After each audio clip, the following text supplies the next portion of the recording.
चलो, good morning सबको। Good morning सबको। उठ भी जाया करो बेटा, सुबह सुबह नींदों में हो बेटा सारे तो। आज के लेक्चर की शुरुआत करेंगे और चैप्टर नंबर 7 जिसका नाम क्या है? बस बीएनएस। कह रहा हूं नींदों में हो। Law relating to crime and its procedure, जिसके अंदर दो लॉ या दो संहिता आपकी एड ऑन की गई हैं, जिसमें पहले का नाम क्या है? भारतीय न्याय संहिता एवं भारतीय नागरिक सुरक्षा संहिता। ठीक है जी। तो इसी का एक टॉपिक है जो हमें पढ़ना है, फंडामेंटल एलिमेंट्स ऑफ क्राइम। और ये जो एलिमेंट्स है इनमें अलग अलग टॉपिक्स पे क्या हो सकता है जी, आपके क्वेश्चंस फ्रेम हो सकते हैं। ठीक है जी। देखो, हमने सबसे पहले क्या पढ़ा अभी तक? हम अगर बात करें तो एक टॉपिक जो हमारा कंप्लीट हुआ है वो है आपका, बोलो भाई, स्टेजेस ऑफ क्राइम, यानी कि क्राइम किस किस तरीके के हैं। ठीक है जी, जिसमें कितनी स्टेजेस होती है? टोटल 4। पहली, दूसरी, तीसरी एंड फोर्थ, या कंप्लीशमेंट कह लीजिए। डन। फिर हमने पढ़ा, जो सेकंड टॉपिक पढ़ा वो क्या है जी? Kinds of punishment. कितने तरीके? डेथ पनिशमेंट, जिसका दूसरा नाम कैपिटल पनिशमेंट। उसके बाद लाइफ इम्प्रिजनमेंट। फिर इम्प्रिजनमेंट कितने तरीके की? पहली, दूसरी, इसके बाद फॉरफीचर ऑफ प्रॉपर्टी। फिर और फाइन के साथ एक और टॉपिक पढ़ा था, दैट इज पेनल्टी। और लास्ट कम्युनिटी सर्विस। किसको कब ऐड किया गया इसे? अभी। ठीक है जी, बीएनएस में से ऐड किया गया कि कम्युनिटी सर्विस भी एक तरीके की क्या है जी? पनिशमेंट है जो दी जा सकती है, अवॉर्ड की जा सकती है। समझ गए भाई? अब जो टॉपिक है वो क्या है जी? फंडामेंटल एलिमेंट्स ऑफ क्राइम, यानी कि एक क्राइम को करने के लिए क्या क्या चीजें जरूरी है, या ये कह लो कि ऑफेंस कौन कर सकता है। बीएनएस के तहत ऑफेंस अगर किया गया है तो उसके लिए क्या क्या चीजें हैं जो कंपलसरी है, या कह लो किन किन चीजों का होना जरूरी है। The basic function of criminal law is to punish the offender. Offender कौन होता है भाई? जो ऑफेंस करता है। The incidence of crime in the society and to deter, मतलब खत्म करना, ये कह लो डर पैदा करना। किससे रिलेटेड? क्राइम से रिलेटेड। एक क्रिमिनल एक्ट जब किया जाता है तो उसमें ये तीन चीजें प्रेजेंट होनी चाहिए। सबसे पहले ह्यूमन बीइंग। आगे बात समझ में, यानी कि सिर्फ और सिर्फ ह्यूमन बीइंग को क्या किया जाएगा? कंसीडर किया जाएगा। सबसे पहली रिक्वायरमेंट क्या है?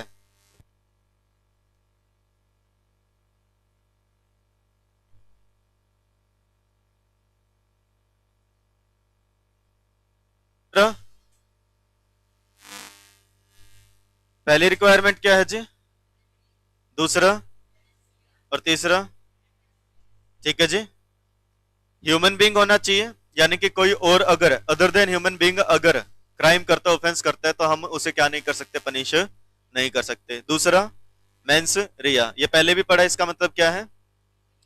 गिल्टी माइंड, या कह लीजिए गिल्टी इंटेंशन होनी चाहिए। समझ गए भाई? विदाउट एनी गिल्टी इंटेंशन क्या नहीं करेंगे? हम उसे कंसीडर नहीं करेंगे क्राइम या ऑफेंस, कंसीडर नहीं करेंगे। पूरा फोकस कर लेना दोनों। समझ गए ना? तीसरा एक्टस रियस, यानी कि एक्ट किया भी जाए। आई बात समझ में? ह्यूमन बीइंग है आप, बाकी सोच रहे हैं। क्यों सोच रहे हैं? ह्यूमन बीइंग है आप सब। मेंसरिया है आपकी, हो सकती है। सिर्फ ह्यूमन बीइंग होने से और मेंसरिया होने से क्या आपको पनिश किया जा सकता है? क्यों? क्योंकि इंटेंशन प्रूव नहीं की जा सकती, और इंटेंशन के लिए किसी को पनिश नहीं कर सकते। ठीक है जी। एक ह्यूमन बीइंग है, ठीक है जी, मान के चले ये है ह्यूमन बीइंग, और इसकी क्या है जी? गिल्टी इंटेंशन भी है, बैड इंटेंशन है, मेलेफाइड इंटेंशन है, लेकिन इसने अभी तक एक्ट नहीं किया। क्या पनिशमेंट दी जा सकती है? नहीं। ठीक है जी। एक्ट सीरियस मतलब एक्ट करना, movement of body towards the crime. अब हो सकता है वो अटेम्प्ट रह जाए या क्राइम हो जाए, ये डिपेंड करता है। समझ गए भाई? एक ह्यूमन बीइंग की इंटेंशन है, और अगर वो एक्ट करता है उस तरीके से, तो ही क्या मिलेगी? पनिशमेंट मिलेगी। तो ही क्या होगा जी? क्राइम कंसीडर किया जाएगा। तो सबसे पहली चीज, सबसे पहली रिक्वायरमेंट क्या होना चाहिए? Human being. The first requirement for commission of crime is that the act must be committed by a human being. ठीक है जी। and the human being must be under legal obligation to act in particular manner and to be physically and mentally fit for conviction in case he has not acted in accordance with the legal obligation. सबसे पहली requirement जो है crime के लिए कि क्या होनी चाहिए, ह्यूमन बीइंग होना चाहिए, क्योंकि अगर कोई ह्यूमन बीइंग नहीं है तो उसे क्या नहीं किया जा सकता, पनिश नहीं किया जा सकता क्राइम के लिए. क्राइम के लिए सबसे पहली रिक्वायरमेंट क्या है, ह्यूमन बीइंग. और ह्यूमन बीइंग भी कैसा होना चाहिए, फिजिकली एंड मेंटली फिट होना चाहिए, तभी उसे कन्विक्ट किया जा सकता है. अगर वो बीमार है या मेंटली अनस्टेबल है तो उसे क्या नहीं कर सकते, कन्विक्ट नहीं कर सकते, वेट किया जाता है उसके ठीक होने का. तो कह रहे ह्यूमन बीइंग की ऑब्लिगेशन होती है, एक ह्यूमन जब सोसाइटी में रहता है तो उसकी रिस्पॉन्सिबिलिटी है, वो ऑब्लिगेशन है कि वो क्या करे, बोलो भाई, पर्टिकुलर तरीके से रहे, ठीक ठाक तरीके से रहे, किसी को परेशान ना करे, चोट ना पहुंचाए. आई बात समझ में. और दूसरी चीज, ह्यूमन बीइंग होना ही काफी नहीं है, फिजिकली एंड मेंटली फिट भी होना चाहिए अगर उसे कन्विक्शन करना है. समझ गए भाई. In case he has not acted in accordance with the legal obligation. अगर कोई पर्सन लॉफुल तरीके से नहीं रह रहा है और अगर आप उसकी कन्विक्शन चलाना चाहते हैं, उसे कन्विक्ट करना चाहते हैं, तो फिर क्या होना चाहिए, वो पर्सन भी फिजिकली एंड मेंटली फिट होना चाहिए. Only a human being under legal obligation and capable of being punished can be proper subject of criminal law. कह रहे सिर्फ वो ह्यूमन बीइंग जो लीगल ऑब्लिगेशन के अंडर था, कि वो पर्सन लीगली बाउंड था कुछ चीज करने के लिए और कैपेबल होना चाहिए पनिशमेंट के, तभी उसको क्या कर सकते हैं आप, क्रिमिनल लॉ के तहत कन्विक्ट कर सकते हैं, पनिशमेंट दे सकते हैं. डन. इस पे नहीं बनेगा क्वेश्चन. क्वेश्चन बनेगा तो पूरा बनेगा कि एलिमेंट्स बता दो, तीनों बताने होंगे. सबसे ज्यादा बार पेपर में आ भी चुका है, जो क्वेश्चन फ्रेम होता है वो यहां से होता है, मेंस रिया. अगर मैं बोलूं 4 बार क्वेश्चन आ रहा है तो 1 बार पूछेंगे मेंस रिया और बाकी के 3 बार एक्सेप्शंस क्या होती हैं. आ गई बात समझ में. ठीक है जी. मेंस रिया का मतलब क्या होता है, गिल्टी इंटेंशन या guilty mind. The basic principle of criminal liability is embedded in legal maxim. क्या इसे पढ़ चुके हो वैसे आप ऑलरेडी, कहां पे, लॉ ऑफ टोर्ट में. कह रहे सबसे इंपॉर्टेंट जो चीज होती है वो होती है actus non facit reum nisi mens sit rea. मतलब बोलो भाई, एन एक्ट इटसेल्फ. ठीक है जी. The act alone does not amount to guilt. Act must be accompanied by a guilty mind. समझ गए भाई. आ रही है बात समझ में. एक बस ड्राइवर ने जानबूझ करके सवारियों को चोट पहुंचाने के लिए क्या किया जी, बस को ले जा करके एक दीवार में या एक पेड़ में, ठीक है जी, जानबूझ के क्या किया है, एक्सीडेंट किया है. किस पर्पस के लिए, ताकि चोट लग जाए किसको, लोगों को. तो यहाँ पे एक्ट है और साथ में गिल्टी माइंड है. ये क्या है, क्राइम है. सामने से कोई और बस आ रही थी, कोई और जानवर बीच में आ गया, कोई पर्सन बीच में आ गया, उसको बचाने के लिए एकदम से इसने उस तरफ मोड़ा, टर्न लिया, जिससे पेड़ किस में लग गई, जो बस है वो पेड़ में जा करके लग गई. आई बात समझ में. तो यहाँ पे ऑफेंस है या नहीं है, गिल्टी माइंड है या नहीं है. एक्ट अब भी है, बस पेड़ में जा करके टकराई है, पहले भी टकराई अब भी टकराई. पहले उसने जानबूझ के किया तो गिल्टी माइंड है, दूसरी बारी में उसने किसी और डेंजर को बचाने के लिए ये एक्शन लिया. आई बस समझ में. एक्ट यहां पे भी है, बस क्या नहीं है, गिल्टी माइंड नहीं है. तो एक्ट अपने आप से, the act alone does not amount to guilt. Act must be accompanied by a guilty mind. कोई कार्य किया जाता है तो वो अपने आप से क्या नहीं बन जाता, ऑफेंस या क्राइम नहीं बन जाता. उस कार्य को या उस काम को किया जाए किस इंटेंशन से, बैड इंटेंशन से, गिल्टी माइंड से, तो ही वो क्या बनता है, क्राइम बनता है. समझ गए भाई. बोलो भाई. आई बात समझ में. एक पर्सन ने, ठीक है जी, किसी दूसरे पर्सन को चोट पहुंचाने के लिए धक्का दिया काफी जोर से. ठीक है जी. गिल्टी माइंड भी है, एक्ट भी है. ठीक है जी. ऑफेंस बन सकता है. समझ गए भाई. इसको धक्का दिया सिर्फ इसलिए क्योंकि इसका ध्यान नहीं था, हेडफोन्स लगे थे, सामने से गाड़ी आ रही थी तेज रफ्तार में, उससे बचाने के लिए धक्का दिया. एक्ट है लेकिन गिल्टी इंटेंशन नहीं है. समझ गए भाई. तो कह रहे intention and act must both concur to constitute the crime. And कह रहे mens rea is defined as the mental element necessary to constitute criminal liability. कह रहे it is the attitude of mind which accompanies and directs the conduct which results in the actus reus. आई बात समझ में. जो अगला point आप पढ़ोगे, कह रहे ये माइंड ही होता है हमारा जो हमें ये कह लो जी कमांड करता है, कमांड देता है किसी एक्ट को करने के लिए. और अगर वो एक्ट किया गया है और कमांड आई है गिल्टी माइंड से तो वो क्राइम बन सकता है, अन्यथा वो क्राइम नहीं बनेगा. कितनी अच्छी लाइन लिखी है, ध्यान देना. The act is judged not from the mind of wrong doer but the mind of wrong doer is judged from the act. कार्य को नहीं देखा जाता, ठीक है, देखो क्या लिखा, the act is judged not from the mind of the wrong doer. कार्य को करने वाले के दिमाग से नहीं देखा जाता, बल्कि कार्य जो हुआ है उससे करने वाले के दिमाग को देखा जाता है। आई बात समझ में? यानी कि सीधी सी बात यह है कि हम ये नहीं देखेंगे कि जो एक्ट किया गया है, देखो द एक्ट इज जज्ड, ये एक्ट जो हुआ है किस माइंड से हुआ है ये नहीं देखना। आई बात समझ में? एक्ट जिस तरीके से किया गया उस समय क्या माइंड था, ठीक है जी, ये हमें देखना है। कोई भी क्राइम है ये ऐसे नहीं देखेंगे कि उसके दिमाग में क्या चल रहा था, हम ये देखेंगे कि जो काम किया गया है वो जिस तरीके से हुआ है उस समय, मतलब उस काम को करने के तरीके से हम जज करते हैं कि सामने वाले का माइंड कैसा था। आई बात समझ में? बोलो भाई। एक जल्लाद ने फांसी देने के लिए हैंडल खींचा, आई बात समझ में, जिससे डेथ हो गई किसी की, जुडिशियल किलिंग हो गई। आई बात समझ में? जुडिशियल किलिंग एक्ट से देखा जा रहा है, एक्ट को देख करके कि हाँ पुलिस ऑफिसर्स हैं, जज का ऑर्डर आया था, कोर्ट ने ऑर्डर दिया है, इस वजह से इसको फांसी लगाई गई है, फांसी लगाने वाला ये जल्लाद है। एक्ट से चेक कर रहे हैं कि सामने वाले का माइंड कैसा है, क्राइम नहीं है। कोई ऑर्डर नहीं आया, कोई जुडिशियल तरीके से नहीं बोला गया, इस पर्सन ने इसको, ठीक है जी, फांसी के फंदे से लटकाया है, फांसी दे करके मार दिया है। फांसी देने के तरीके से चेक किया जा रहा है क्या इसने ऐसा किया है, इसने किया है गिल्टी इंटेंशन, इसका माइंड क्या चाह रहा था कि इसको फांसी से लटका करके मार दूं, ये ऑफेंस है। आई बात समझ में?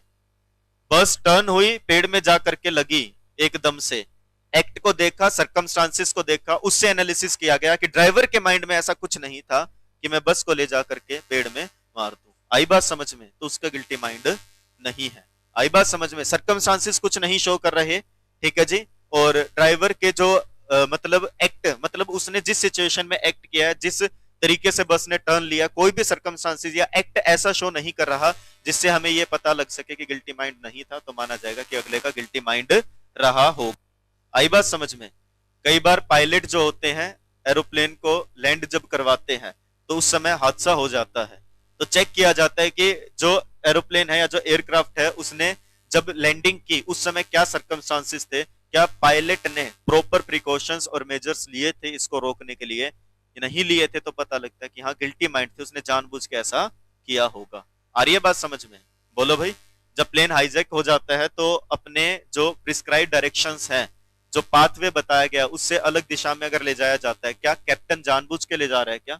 नहीं, ठीक है। मान लो एक एरोप्लेन को बोला गया था आपको इस रास्ते से गुजरना है और इस रास्ते से की बजाय वो इस रास्ते पे अगर मुड़ा है तो ये टर्न क्यों लिया गया है, यहाँ पे ये एक्ट क्यों किया गया है, चेक करते हैं कि प्लेन हाईजैक हो चुका है, तो इट मींस कैप्टन का माइंड काम नहीं कर रहा, वो कैप्टन का माइंड किसी और की डायरेक्शंस पे काम कर रहा है, लेकिन without any reasons, without any such, ठीक है जी। अगर क्या कर रहा है कैप्टन, जानबूझ के प्लेन को दूसरी दिशा में ले जा रहा है नुकसान पहुंचाने के लिए पैसेंजर्स को, तो जज किया जाएगा कि हाँ उसका गिल्टी माइंड है। समझ गए भाई? आई बात समझ में? ये बहुत अच्छी लाइन है, यही पेपर में आ जाती है, इसके आगे बस कमेंट वर्ड ऐड कर देंगे तो इट मींस आपसे पूछा जा रहा है, आपको मेंस रिया एक्सप्लेन करना है। समझ गए भाई? And mains rea is judged from the external conduct of the wrong doer by applying objective standards. Mains रिया है या नहीं है ये चेक किया जाता है कुछ, ठीक है जी, स्टैंडर्ड्स के बेसिस पे, ऑब्जेक्टिव यानी कि विदाउट एनी पार्शियलिटी, बिना किसी भेदभाव के। आई बात समझ में? बोलो भाई। मेंस रिया किस किस तरीके की होती है और सुन लो, ठीक है जी। गिल्टी माइंड सिर्फ ऐसा नहीं कि कोई इंसान करे, फॉर एग्जाम्पल एक पर्सन ने, ठीक है जी, लेट्स एज्यूम इस पर्सन ने क्या किया, भाई मान के चलो ये एक हॉल है जिसमें काफी सारे बच्चे बैठे हैं, ठीक है जी, इस पर्सन ने जानबूझ के क्या किया जी, इन 3 बच्चों को चोट पहुंचाई है, गिल्टी माइंड है या नहीं है? बोलो भाई। जानबूझ के चोट पहुंचाई है, गिल्टी माइंड है, ठीक है जी। मान के चलो यहाँ पे एक फैन लगा है, ठीक है जी, ये जो होल है इसमें एक फैन लगा है और ये फैन ना लूज हो रखा है, कभी भी गिर सकता है, लेकिन ये जो पर्सन यहाँ पे बैठे हैं, जो बच्चे बैठे हैं, ये कई बार कह चुके हैं कि सर ये फैन चेंज करवा दो, ये कभी भी गिर सकता है, एंड ये कहते हैं आज तक तो गिरा नहीं, 3 साल हो गए, ठीक है जी, 3 साल से यहाँ पे कोई आता है, सेशन होता है जब भी, और वो आके कंप्लेंट करते हैं, आज तक तो ऐसा हुआ नहीं, ये कह रहे सर हुआ नहीं लेकिन हो तो सकता है, इसे चेंज करवा लीजिए। या मान के चलें कि फॉर एग्जांपल बार बार वार्निंग्स दी जा चुकी हैं कि जो बिजली की वायर है, ठीक है जी, ये पुरानी हो चुकी है, ओल्ड हो चुकी है, इसे चेंज करवा लो, कभी शॉर्ट सर्किट हो सकता है, आग लग सकती है, जिससे नुकसान हो जाए किसी और को। आई बात समझ में? बार बार कहने पे भी इस पर्सन ने ये फैन चेंज नहीं करवाया है, या ये कह लो इस इलेक्ट्रिसिटी वायर को चेंज नहीं करवाया है, और बाद में ये फैन गिर जाता है जिससे इन बच्चों को चोट लग जाती है, या क्या होता है, ये इलेक्ट्रिसिटी वायर के कारण शॉर्ट सर्किट हो जाता है। क्या यहाँ पे गिल्टी माइंड है या नहीं? बोलो भाई, गिल्टी माइंड नहीं है, गलत हो। ठीक है जी। अब आप बोलोगे सर क्या जानबूझ के पंखा थोड़ी गिराया है, लेकिन उसको पता तो है ना ऐसा हो सकता है, तो लापरवाही भी गिल्टी माइंड का नतीजा बन सकती है। आ रही है क्या बात समझ में? कोई लापरवाही अगर आप कर रहे हैं, आपकी नेग्लिजेंस भी क्या हो सकती है, गिल्टी माइंड बता सकती है। आई बात समझ में? अन्यथा हर कोई क्या बोलेगा, sir this is my negligence, आप इसकी सजा मुझे दे दीजिए, मैंने क्राइम नहीं किया है, ये तो मेरी लापरवाही है। लापरवाही की जो सजा होती है वो दे दो, ऑफेंस मत मानो। रेकलेसनेस, जानबूझ के कोई कार्य करना, जैसे हमने पढ़ा था ना, जब आप तेज रफ्तार में गाड़ी चलाते हैं बहुत तेजी से, आप नहीं चाह रहे किसी को जान से मार दो, लेकिन आपको इतना तो पता है ना कि आपका ये किया गया कार्य हो सकता है किसी को चोट पहुंचा दे, तो बाद में आप ये नहीं कह सकते मेरा कोई गिल्टी माइंड नहीं था। आई बात समझ में? तो कह रहे इंटेंशन भी हो सकती है तो भी मेंसरिया आएगा। बोलो भाई, नेग्लिजेंस में भी मेंसरिया हो सकता है और रेकलेसनेस में भी हो सकता है। समझ गए? तीनों तरीके से ये तीनों ही क्या है, मेंसरिया के टाइप है। पहला इंटेंशन, सोच होना, जानबूझ के कुछ करना, दूसरा लापरवाही नेग्लिजेंस, और तीसरा रेकलेसनेस। अब बात सुन लो ध्यान से, बच्चे को इंटेंशन समझ में आ जाता है, नेग्लिजेंस समझ में आ जाता है, रेकलेसनेस समझ में आ जाता है, लेकिन इनको मिक्स करने लग जाता है बच्चा। ये दोनों क्या करना शुरू कर देता है, मिक्स करना शुरू कर देता है। बहुत फर्क है इसमें। ऐसे समझो कुछ किया नहीं उसने, यानी कि वो इस पोजीशन में था कि वो उसको प्रिवेंट कर सकता था। आ रही है बात समझ में? भाई जो भी एक्ट हुआ है उसको प्रिवेंट कर सकता था, उसकी लापरवाही है। यहां पे अपोजिट है कि वो जानबूझ के कुछ कर रहा है लेकिन उसके इंटेंशन नहीं है। अभी पढ़ोगे तब समझ में आएगा, एक एक करके पढ़ते हैं। देखो इंटेंशन को डिफाइन किया गया है। अच्छा उससे पहले ये पढ़ लो, ऑनरेबल सुप्रीम कोर्ट ने गिरजानाथ वर्सेस स्टेट में ये कहा था, मेंसरिया एक लूज टर्म है, इलास्टिक है, इसमें बहुत सारी चीजें कवर हो सकती हैं। Wide range of mental status and conditions इसमें आ सकती हैं, जो क्या कर सकता है, एक क्रिमिनल कलर दे सकता है किसको, एक्ट को। और तीन चीजें बताई थी, इंटेंशन, नेग्लिजेंस एंड रेकलेसनेस। ये इंपॉर्टेंट फॉर्म होती हैं किसकी, मेंसरिया की। ठीक है, एक बार पहले दो पढ़ो फटाफट से। इंटेंशन और नेग्लिजेंस पढ़ेंगे अभी।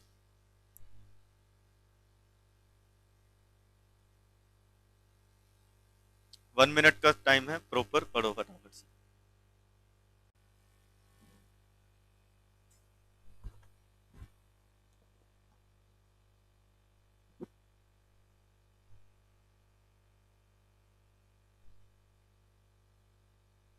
जिसने दो पढ़ लिए वो थर्ड भी पढ़े, रेकलेसनेस।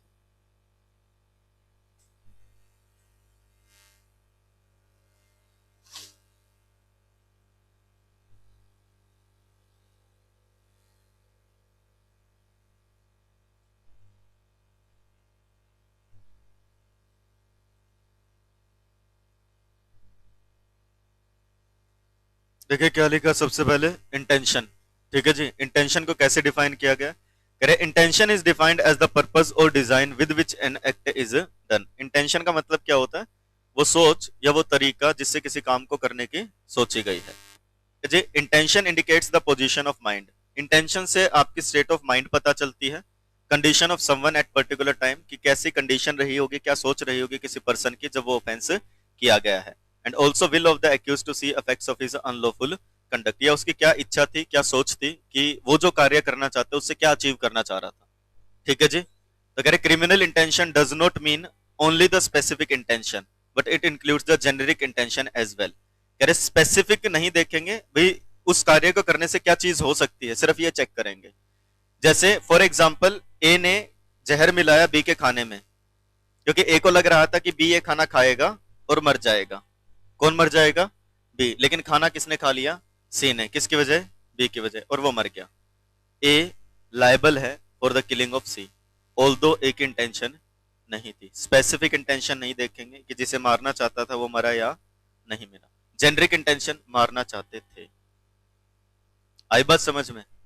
इसको ऐसे भी बोल सकते हो कि ए ने बी के खाने में जहर मिलाया, बी ने खाया, बी मरा नहीं, बच गया। तो ए ये नहीं कह सकता कि इंटेंशन तो पूरी हुई नहीं जज साहब, मैं तो मारना चाहता था, मरा तो है नहीं, मेरी क्या गिल्टी। ठीक है जी, नो गिल्टी। आई बात समझ में? नो पनिशमेंट, मेरे को सजा मत दो। अटेम्प्ट, आपकी इंटेंशन तो ये थी ना कि आप मारना चाहते थे, सक्सेसफुल नहीं हुए, अटेम्प्ट तो था ना, तो हो सकता है अटेम्प्ट की भी सजा आपको मिल जाए। तो इंटेंशन का मतलब होता है कि क्या सोच, किसी भी कार्य से करने से पहले किस विलिंग के साथ, किस विलिंगनेस, किस विल के साथ वो एक्ट किया जा। डन। दूसरा कह रहे हैं मेंस रिया किस में भी आ सकते हैं आपकी, नेग्लिजेंस में। कह रहे हैं negligence is the second term of या second form of mens rea. Negligence is not taking care, ये लाइन लिखनी है पेपर में। यानी कि where there is a duty to take care and you are not taking care then it is known as negligence. कह रहे हैं negligence या केयरलेसनेस ये दिखाता है एक स्टेट ऑफ माइंड जहां पे absence of desire to cause a particular consequence, मतलब यहां पे ना कोई कॉन्सिक्वेंसेस हो सकते हैं लेकिन आप उसको रोकने की इच्छा नहीं है आपकी, तो हम ये मान लेंगे कि आप वो चीज करवाना चाहते हो। तो सीधी सी बात है, एक फैन लूज है जो गिर सकता है, चोट पहुंच सकती है, आपको बताया गया और आप वो नहीं करवा रहे हैं, ठीक। तो आप ये नहीं कह सकते कि मैं नहीं चाहता था कि ये फैन गिरे। अरे भाई आप चाहते नहीं थे, हम नहीं कह रहे आपने गिराया या आप चाहते थे ऐसा, लेकिन आपको पता है ना ऐसा हो सकता है, तो it is the duty to take care कि ऐसा ना हो, बट आपने वो ड्यूटी फुलफिल नहीं की। आई बात समझ में? यानी कि standard of care established by law is that of A reasonable man is in identical circumstances, मतलब कि स्टैंडर्ड ऑफ केयर, एक तरीके की केयर जो की जानी चाहिए, एक आम तौर पे एक आम आदमी जो केयर करता है वो केयर अगर आप नहीं कर रहे हैं तो क्या माना जाएगा कि क्या है भाई, नेग्लिजेंस है, और इसके कारण मेंसरिया। यानी कि what amounts to reasonable care differs from thing to thing depending situation of each case. ठीक है जी। अब रीजनेबल केयर कैसी होती है, क्या होती है, कह रहे ये तो केस टू केस डिपेंड करता है। ठीक है जी। In criminal law negligent conduct amounts to mens rea. Done. And third one is recklessness. देखो क्या लिखा है, recklessness occurs when the actor does not desire the consequence but foresees the possibility and consciously takes the risk. कह रहे recklessness का मतलब होता है कि एक्टर मतलब करने वाला चाहता नहीं है वैसा हो, लेकिन उसे दिख रहा है कि ऐसा हो सकता है, फिर भी वो रिस्क ले रहा है। यानी कि it is a total disregard for consequences of one's own actions. एक इंसान को अपने एक्शंस से क्या हो सकता है ये पता है, फिर भी वो क्या नहीं कर रहा, उस चीज को रोक नहीं रहा, वो फिर भी वो काम कर रहा है रिस्क लेकर के। The recklessness is a form of mens rea. यहां पे लिख लो, ड्राइविंग अ व्हीकल रेकलेसली। आई बात समझ में? जानबूझ करके एक व्हीकल ड्राइव करना बहुत ही लापरवाही से, नोइंग दैट, ये जानते हुए क्या, it can cause an accident. दो बार अलग से बोलो लिखने के लिए।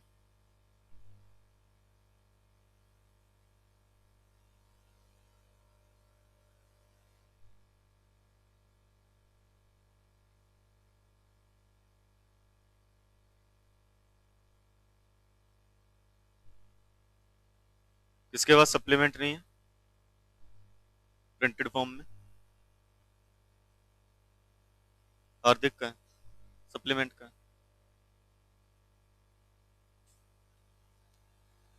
उपदेश।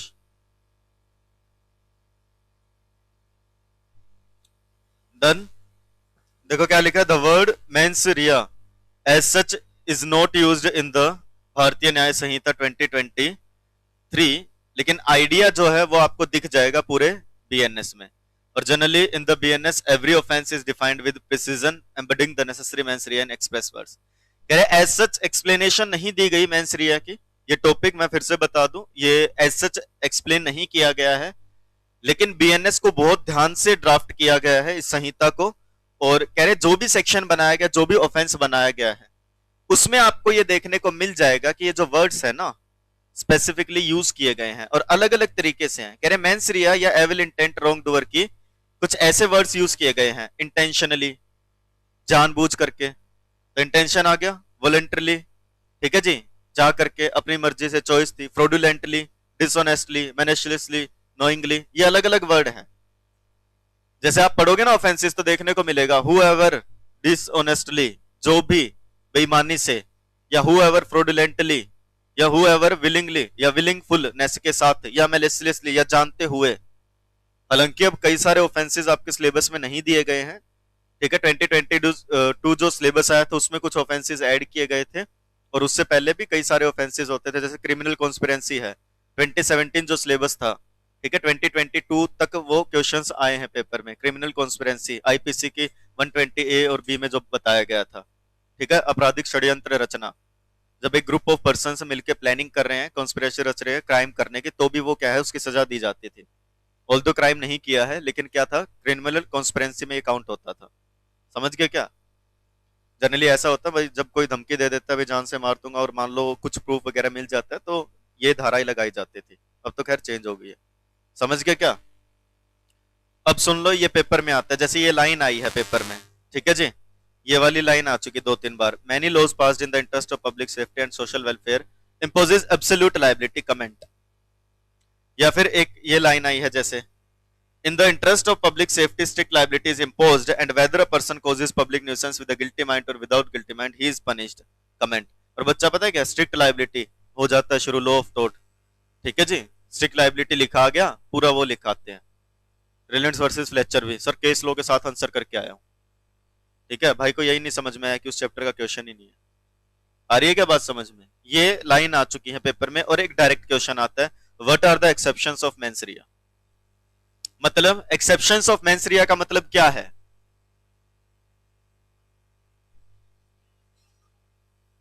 पहली कमी, घर से पढ़ने के लिए दिया तो पढ़ के नहीं आते। दूसरी, जब पूछ रहे तो फिर सोच के भी जवाब नहीं दे रहे। मेंस रिया की एक्सेप्शंस का क्या मतलब है? जहां पे मेंस रिया ना होते हुए भी क्या किया जाएगा, ऑफेंस माना जाएगा, पनिशमेंट दी जाएगी। आ रही है बात समझ में? यानी कि मेंस रिया चेक नहीं करेंगे, without checking the guilty mind क्या किया जाता है, ऑफेंस मान लिया जाता है, पनिशमेंट दी जाती है। जैसे स्टैट्यूटरी इंपोजिशन, जहां किसी एक्ट में लिख ही दिया गया अगर कोई पर्सन ये काम करेगा। आई बात समझ में? गिल्टी माइंड है नहीं है हम नहीं देखेंगे।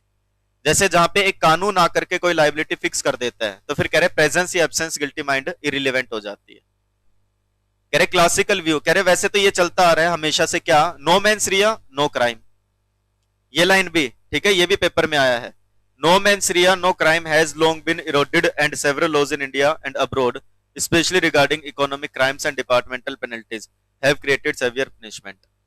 इतना कमेंट, वैसे इतना पूछा है, no mens rea, no crime has long been eroded, भाई ये चीज गायब हो चुकी है या ये हट चुकी है। आई बात समझ में? ये 3-4 लाइन है, मैं पहले बता रहा हूँ, ये क्वेश्चन आ चुका है। तो कह रहे ये जो सोच होती थी ना कि बिना मेंस रिया के कोई क्राइम नहीं माना जाता, कह रहे ये चीज अब विलुप्त हो चुकी है, धूमिल हो चुकी है। आई बात समझ में? अब कई सारे कानून ऐसे आ गए हैं जिन्होंने किसी एक्ट को, भाई कुछ कर रहे हैं तो उसको पहले ही क्या बता दिया, ये क्या है जी, ऑफेंस है, फिर गिल्टी इंटेंशन है या नहीं है, ठीक है जी। कह रहे बहुत सारे कानून आ चुके हैं, जनरली इकोनॉमिक क्राइम्स हैं, जैसे आप for example without any explanation, जैसे हम बोलते हैं ना, प्रिवेंशन ऑफ मनी लॉन्ड्रिंग, अभी तो नहीं पढ़ा होगा आपने, ठीक है। हवाले का पैसा जैसे आप देते हुए पकड़े जाते हो, या कुछ ऐसे आप करेंसी में डीलिंग करते हुए पकड़े जाते हो जो लीगल तरीके से नहीं है, तो कह रहे फिर आपकी गिल्टी इंटेंशन है नहीं है, हम नहीं चेक करते। तो कह रहे कि no mens rea no crime, ये बहुत धूमिल हो चुकी है ये चीज, और बहुत सारे कानून भारत में और बाहर आ चुके हैं जो इकोनॉमिक क्राइम से रिलेटेड होते हैं, डिपार्टमेंटल पेनल्टीज हैं, इन्होंने सेवियर पनिशमेंट बताई है। एंड ये सेवियर पनिशमेंट कब बताई गई है? कह रहे ये जो पनिशमेंट्स दी गई है ना, देखो क्या लिखा है, where the offenses have been defined to exclude mens rea। कह रही है इस तरीके से कि इन ऑफेंसेस में साफ लिख दिया गया है कि मेंस रिया चेक करेंगे या नहीं करेंगे, डजंट मैटर, ये क्या है जी, सजा मिलेगी ही मिलेगी। जैसे पब्लिक सेफ्टी सोशल वेलफेयर के लिए बहुत सारे कानून बनाए गए हैं, जैसे अगर कोई पकड़ा जाता है नकली घी बनाते हुए, नकली मिठाइयां बनाते हुए, अब अगला कह रहा है मेरी कोई गिल्ट इंटेंशन थोड़ी है जी, मैं जान से थोड़ी मारना चाहता हूँ किसी को, मैंने तो सिर्फ प्रिपेयर किया, बेची थोड़ी है। तो कह रहे जैसे generally this is in so in matters, ऐसी चीजें देखने को मिलती है पब्लिक हेल्थ, फूड, ड्रग्स से related, there is absolute liability, यानी कि mens rea is not essential. जैसे in the licensing of shops, hotels, restaurants, chemist establishments, मतलब आपने दवाइयों की दुकान खोल ली बिना लाइसेंस के, आप कह रहे हैं जी कोई गिल्टी इंटेंशन तो नहीं है, ना कोई मरा ना मैं मारना चाह रहा, अच्छी दवाइयां देता हूँ, लाइसेंस नहीं है ना तो नहीं है बस। तो कह रहे जैसे आपने होटल का, शॉप्स का, दुकानों का, रेस्टोरेंट्स का लाइसेंस नहीं लिया और आपने वो चीज कर ली, तो कह रहे गिल्टी इंटेंशन चेक नहीं करते, वहां पे ऑफेंस मान लिया जाता है। आई बात समझ में? इसी तरीके से this is in true of cases of under motor vehicle act and the arms act offences against the state like waging of war, sedition, etc.. कह रहे ऐसे केसेस में भी माना जाता है। जैसे आप ड्राइव कर रहे हो व्हीकल बिना लाइसेंस के, आप कह रहे हो जी मेरी कोई गिल्टी इंटेंशन नहीं है, मैं किसी को जान से नहीं मारना चाहता, मैं कोई नुकसान नहीं पहुंचाना चाहता, भाई बिना लाइसेंस के चला रहे हो ना, फाइन देना पड़ेगा। फाइन क्या है? पनिशमेंट ही तो है। बोलो भाई। सेडिशन का मतलब अगर किसी को लिखना है तो लिख लेना, कोई ऐसा भड़काऊ भाषण देने या कुछ ऐसे विद्रोह की भावना भड़काना, ठीक है जी, एक स्टेट के अगेंस्ट, गवर्नमेंट के अगेंस्ट। आई बात समझ में? डन? ठीक है, घर जा करके लिख लेना अपने आप से देख करके। समझ गए क्या? दूसरी एक्सेप्शन क्या है? कह रहे जहां पे मेंस रिया प्रूव कर पाना मुश्किल है, मतलब इट इज नॉट पॉसिबल ये प्रूव किया जा सके। क्या प्रूव किया जा सके? बोलो भाई, कि मेंस रिया है या नहीं है। आ रही है बात समझ में? यानी कि difficulty in proving mens rea, मतलब कह रहे where it is difficult to prove mens rea, भाई जहां पे अब इतना प्रूफ इकट्ठा नहीं किए जा सकते या गिल्टी इंटेंशन चेक नहीं कर सकते, तो वहां पे सीधा सीधा फाइन पेनल्टी लगा दी जाती है। ये जनरली छोटे मोटे जुर्माने होते हैं। आई बात समझ में? जैसे फॉर एग्जांपल ट्रेन की चैन खींच देना, ऑफेंस बताया गया है, ठीक है जी। गिल्टी माइंड चेक करेंगे क्या, अब क्यों खींची थी, क्यों नहीं खींची थी। स्मोकिंग करते हुए पाए गए पब्लिक प्लेस पे जहां मना था, तो कह रहे ये पैटी केसेस होते हैं जल्दी निपटाने के लिए, यहाँ पे जरूरी नहीं कि मेंसरिया प्रूव होगी, और आसान भी नहीं होता कई बार, तो एक्यूज को फाइन लगा दिया जाता है बिना मेंसरिया के भी। डन? पब्लिक सेफ्टी के लिए मेंसरिया चेक नहीं करते। जब बात आती है पब्लिक इंपोर्टेंस या पब्लिक सेफ्टी की, तो मेंसरिया चेक नहीं किया जाता। आई बात समझ में? कह रहे पब्लिक सेफ्टी की जब बात आती है तो स्ट्रिक्ट एक्शन लिया जाता है, impose strict liabilities imposed, and whether a person, ठीक है जी, causes public nuisance with a guilty mind और without guilty mind, he is punished. ठीक है जी। कह रहे एक person, strict liability, strict action लिया जाता है बिना ये चेक किए कि वो क्या करना चाह रहा था, पब्लिक न्यूसेंस क्रिएट कर रहा था या नहीं कर रहा था, गिल्टी माइंड के साथ। आई बात समझ में? अगर उसने ऐसा किया है तो फिर क्या होगा जी? पब्लिक सेफ्टी के लिए क्या किया जाएगा? बोलो भाई। पनिशमेंट दी जा सकती है विदाउट मेंसरिया भी। एंड फोर्थ एक्सेप्शन क्या है? Offence without knowledge. और ये तो आप सबको भी पता है बेटा, इग्नोरेंशिया जुरिस नॉन एक्जिस्ट, मतलब ignorance of law is not an excuse. मुझे कानून नहीं पता था, ठीक है जी। If a person violates a law even without the knowledge of the existence of the law, it can still be said that he has committed an act which is prohibited by law. अगर एक person कोई कार्य करता है और वो offence है और वो कहता है मुझे नहीं पता था, लॉ में इसे ऑफेंस बताया गया है, तो भी उसे क्या ट्रीट किया जाता है? ऑफेंस ट्रीट किया जाता है। कह रहे in such cases the fact that he was not aware of the law and hence did not intend to violate it. भाई ऐसे केसेस में एक पर्सन ये कहता है मुझे कानून नहीं पता था, मुझे तो कानून ही नहीं पता, तो तोड़ना तो दूर की बात है, तो कह रहे it is no defence and he would be liable as if he was aware of the law. कह रहे ये चीज आई है किससे? From the maximum ignorance juris non exist, मतलब which means ignorance of the law is no excuse. समझ गए भाई? टॉपिक क्या चल रहा है हमारा? नहीं, एलिमेंट्स ऑफ क्राइम, जिसमें पहला एलिमेंट क्या है? ह्यूमन बीइंग, और दूसरा मेंसरिया। ये हमारा टॉपिक चल रहा है। और अभी तक मेंसरिया हम पढ़ रहे हैं, हमने टाइप्स पढ़ लिए, एक्सेप्शंस पढ़ लिए। अब बात आती है कॉर्पोरेट बॉडी एंड मेंसरिया, कि चलो इंसान है, ह्यूमन बीइंग है, आपने बोल दिया गिल्टी माइंड है या नहीं। अब कोई कॉर्पोरेट बॉडी का सहारा लेकर के, मैंने तो नहीं किया, एलएलपी ने किया है। मैंने कहा किया? कंपनी ने किया है। मैंने थोड़ी मिठाई बनाई है नकली, कंपनी ने बनाई है, देख लो कंपनी का मार्का लगा है। आई बात समझ में? तो कई बार ना लोग कॉर्पोरेट बॉडी का सहारा लेते हैं, तो कह रहे कॉर्पोरेट बॉडी और मेंसरिया कैसे चलेंगे, इनका क्या रिलेशन है?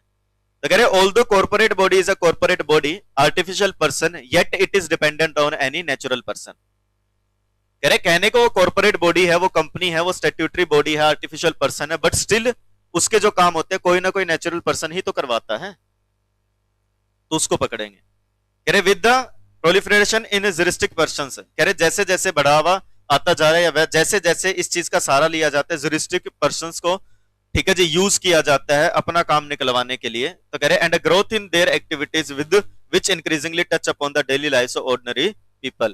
कह रहे जैसे जैसे ये जुरिस्टिक पर्सन्स बढ़ते जा रहे हैं, इनका मिसयूज होता जा रहा है, जैसे जैसे बहुत सारे ऐसे नंबर ऑफ एक्शंस लिए जाते हैं कॉर्पोरेट बॉडी के द्वारा जो क्या है जी, आम लोगों की जिंदगी पे प्रभाव डालते हैं। तो हमारे क्रिमिनल लॉ भी इवॉल्व हो चुके हैं ऐसे पर्संस को, ज्यूरिस्टिक पर्संस को अपने दायरे में लाने के लिए, to bring such person within its ambit. कह रहे for example according to section 2 subsection 26 of the BNS, third person, ठीक है जी, जैसे कह रहे बीएनएस ने भी साफ स्पष्ट बोला है 226 के तहत क्या, कि पर्सन जो है उसके दायरे में कोई कंपनी या कोई एसोसिएशन या कोई बॉडी ऑफ पर्सन भी आ सकती है, वेदर इनकॉर्पोरेटेड और नॉट। तो कह रहे 10 companies are covered under the provisions of the BNS. तो कह रहे वर्चुअली अगर हम देखें, ठीक है जी, virtually in all jurisdiction across the world governed by the rule of law, companies, ये लाइन आई है पेपर में, मैं फिर बता रहा हूं, companies can no longer claim immunity from criminal prosecution on the ground that they are incapable of possessing the necessary mens Riya for the commission of criminal offences. Comment कह रहे जैसे जैसे कानून में बढ़ावा आता गया है, जैसे जैसे लॉ डेवलप होता गया है, उन्होंने जुरिस्टिक पर्सन को कवर कर लिया है। एंड कंपनीज अब, ठीक है, कंपनीज कैन नो लॉन्गर, अब कंपनीज क्या नहीं कर सकती, इम्यूनिटी, ये बचाव में नहीं कह सकती कि हम तो क्या है जी, हम तो ज्यूरिस्टिक पर्सन है, हमारे पास तो बॉडी, हैंड्स, लेग्स, माइंड ही नहीं है, कॉन्शियसनेस ही नहीं है। आई बात समझ में? तो कह रहे criminal intent of the alter ego of the company या बॉडी कॉर्पोरेट, ठीक है जी। अब कंपनीज इस चीज को तो यूज कर नहीं सकती कि हमारे पास तो क्या है जी, बॉडी ही नहीं है, वो नहीं बच सकती। तो कह रहे अब क्रिमिनल इंटेंट चेक की जा सकती है उसकी, किसकी, अल्टर ईगो की, कंपनी का दूसरा स्वरूप कौन है, उसको चलाने वाला। तो कह रहे alter ego of the company या body corporate that is the person or group of person that guide the business of the company is imputed to the company. फिर उसको जोड़ के चला जाता है, कंपनी के साथ उनको जोड़ा जाता है जो लोग कंपनी को चलाते हैं, और उनके ऊपर नेसेसरी लायबिलिटी आती है, उनकी मेंस रिया चेक की जाती है। समझ गए भाई? आई बात समझ में? बोलो भाई। कह रहे केस भी हो चुका है in state of Maharashtra versus messrs syndicate transport, all India report 1964, Bombay 195 number.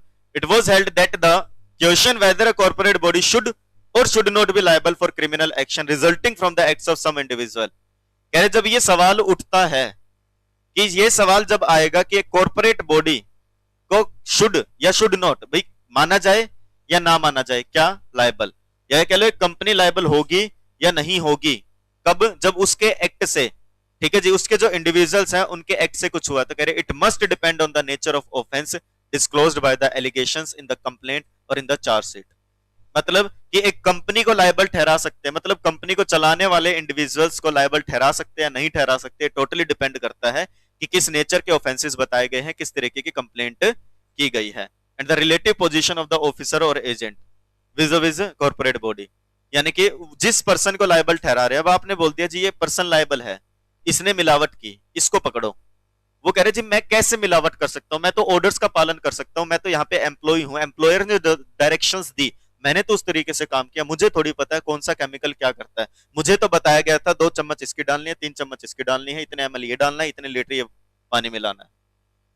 ठीक है जी। तो कह रहे जिस पर्सन को आप, ठीक है जी, ठहराना चाह रहे हैं लायबल उस चीज के लिए, तो उस ऑफिसर की, उस एजेंट की पोजीशन भी देखी जाएगी, क्या एक्चुअल में वो कॉर्पोरेट बॉडी के बिहाफ पे इतने डिसीजन ले सकता है, नहीं ले सकता, और अदर रिलेवेंट फैक्ट्स और सर्कमस्टांसेस को देखा जाएगा, जिससे पता चल सके कि कॉर्पोरेट बॉडी क्या वो चीज करना चाहती थी या नहीं करना चाहती थी, और या वो पर्सन जिसको लायबल ठहराया गया है उस कॉर्पोरेट बॉडी के साथ, क्या वो उसके पास एक्चुअल में इतनी पावर थी या नहीं थी। आई बात समझ में? बोलो भाई। ये आपका मेंस रिया का टॉपिक है स्पेसिफिक। एलिमेंट्स ऑफ क्राइम की अगर हम बात करें तो सबसे पहले क्या आता है आपका, ह्यूमन बीइंग होना चाहिए, दूसरा मेंस रिया, और तीसरा एक्टस रियस। और मेंस रिया अलग अलग तरीके से होती है, जिसमें पहला इंटेंशन, दूसरा नेग्लिजेंस, तीसरा रेकलेसनेस। आई बात समझ में? और इसकी एक्सेप्शंस भी होती हैं। स्टैट्यूटरी बॉडी है यहाँ पे, या जहां पे मेंस रिया प्रूव नहीं की जा सकती, या फिर पब्लिक इंटरेस्ट की बात है, या जहां पे इग्नोरेंस ऑफ द लॉ है। डन। और लास्ट एक्ट, करना भी पड़ता है भाई, कुछ करना या ना करना। आई बात समझ में? जैसे कि आपको दिख रहा है कि कोई मरने वाला है और आप उसको नहीं बचा रहे, आई बात समझ में? तो कहीं ना कहीं आप कारण बने हैं उसका, तो कुछ करना भी क्राइम हो सकता है, कुछ ना करना भी। कह रहे third essential element of crime is actus reus. A human being and an evil intent are not enough to constitute a crime. समझ गए भाई? कह रहे एक इंसान होना और उसकी एविल इंटेंशन होना ये क्राइम नहीं बनाते। ठीक है जी, इज नॉट इनफ टू, कह रहे an human being and evil intention are not enough, ये दोनों चीजें इनफ नहीं है किसी क्राइम को क्राइम बनाने के लिए। ठीक है जी, are not enough to constitute a crime for one. क्यों? क्योंकि one can not know the intentions of a man. आप कैसे पता कर सकते हो किसी के इंटेंशंस क्या है? समझ गए भाई? कह रहे acts Reis means overt act. ठीक है जी, गलत जो करना है उससे अपोजिट, या unlawful commission done in carrying out a plan with the guilty intention. Actus reus का मतलब होता है कुछ ऐसा गलत एक्ट करना, रोंग एक्ट करना, या कुछ ऐसा काम करना गिल्टी इंटेंशन साथ होते हुए। आई बात समझ में? एक्टस रियस को इस तरीके से डिफाइन किया गया, कैसे? Actus reus is defined as a result of, ये लिखना है पेपर में, it is a result of voluntary human conduct which law prohibits. एक इंसान जानबूझ के ऐसा काम कर रहा है जिसे कानून ने करने से मना किया है, यानी कि it is doing of some act by a person to be held liable, and act is a willed movement of body. What is act? Willed movement of body, जानबूझ करके बॉडी को मूव करवाया जाता है तो उसे एक्ट बोलते हैं। समझ गए भाई? तीन लोग बाइक पे जाते हैं, एक बाइक पे गया है, दूसरा साथ है, तीसरा साथ है, गोली चलाई है तीसरे वाले ने।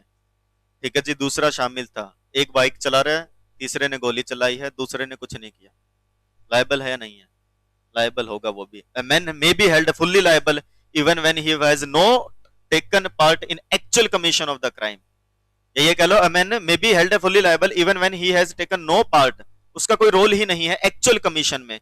For example, if a number of people conspire to murder a person, ठीक है, कुछ लोगों ने या बहुत सारे लोगों ने मिलकर किसी को मारने का प्लान बनाया और उनमें से सिर्फ एक ही एक्चुअली में शूट कर रहा है पर्सन को, तो एवरी कॉन्स्पिरेटर, हर एक षड्यंत्र रचने वाला लाइबल होगा।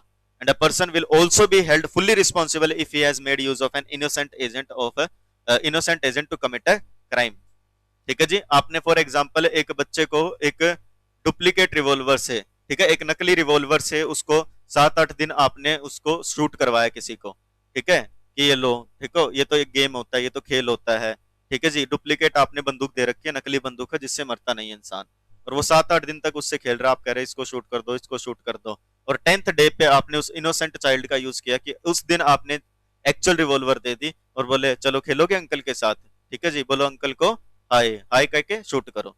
ठीक है, बच्चे को पता नहीं है क्या है जी, इस बार जेन्युइन रिवॉल्वर है, असली रिवॉल्वर दे दी, और आप कह रहे हो मैंने क्या किया है, बच्चे ने मारा है जी, देख लो, यही खेलता था।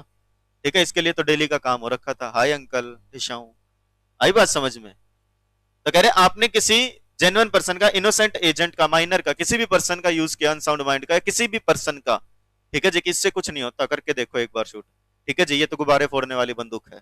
ठीक है जी, आपने किसी को मरवा दिया तो भी आप क्या है जी, माना जाएगा आप फुल्ली लायबल है। आई बात समझ में? बोलो।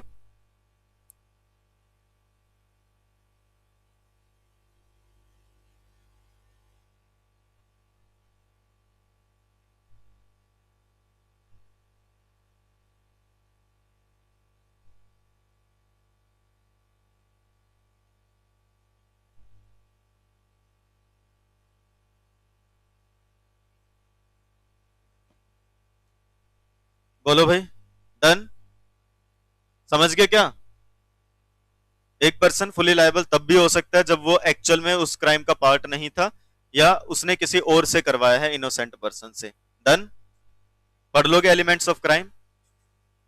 ये एक छोटा सा टॉपिक था आपका, इसके बाद ऑफेंसेस क्या है और काफी सारी चीजें हम लोग डिस्कस करेंगे।